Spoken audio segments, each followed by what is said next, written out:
আসসালামু আলাইকুম। আপনারা সবাই কেমন আছেন? আশা করি ভালো আছেন। আমি আলহামদুলিল্লাহ ভালো আছি। আজকে আরও একটি নতুন রেসিপি নিয়ে হাজির হয়েছি। আজকে জলপাই দিয়ে মাছের একটি টক রান্না করব। তো চলুন শুরু করা যাক। প্রথমে আমি সব কিছু রেডি করে নিয়েছি। মাছটা কেটে ধুয়ে পরিষ্কার করে নিয়েছি। আমি এখানে বড় সাইজের মাছ নিয়েছি মাথা সহ। এবার চুলায় একটি কড়াই বসিয়ে দিয়ে কড়াইতে পরিমাণ মতো তেল দিয়ে দিব। তেলটা দেওয়া হয়ে গেলে হাফ কাপ পরিমাণে রসুন কুচি দিয়ে দেব। যেহেতু আমি টক রান্না করব, এর কারণে রসুন কুচিটাই আগে দিয়ে দেব।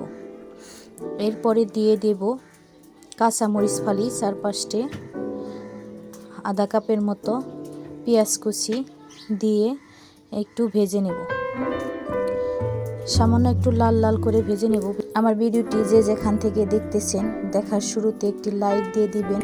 দেশ কিংবা দেশের বাইরে, দূরে কাছের বন্ধুরা যে যেখান থেকেই দেখতেছেন আমার পুরো ভিডিওটি দেখার জন্য সবাইকে অসংখ্য ধন্যবাদ। এরকম আরও নতুন ভিডিও পেতে আমার চ্যানেলটি অবশ্যই সাবস্ক্রাইব করে রাখবেন। এবার আমি পানি দিয়ে দেব।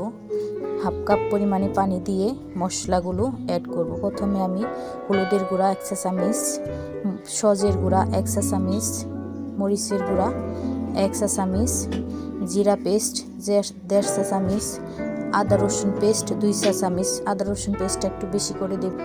পরিমাণ মতো লবণ দিয়ে দেব। দিয়ে মশলাটা ভালো করে কষিয়ে মশলার গায়ে তেল ছেড়ে দিলেই মাছগুলো দিয়ে দেব। মাছগুলো দিয়ে ভালো করে কষিয়ে ঝোল দিয়ে দেব। ঝোলের পানি দেওয়া হয়ে গেলে এরপরে দিয়ে দেব কাঁচা জলপাই দিয়ে দেব।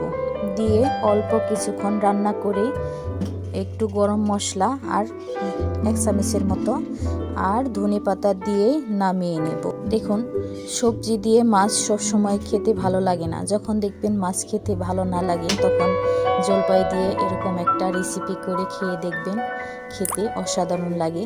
মাছের টকটা সবাই রান্না করতে পারেন। আমি আমার মতো করে রান্না করে দিলাম আপনাদের দেখার জন্য।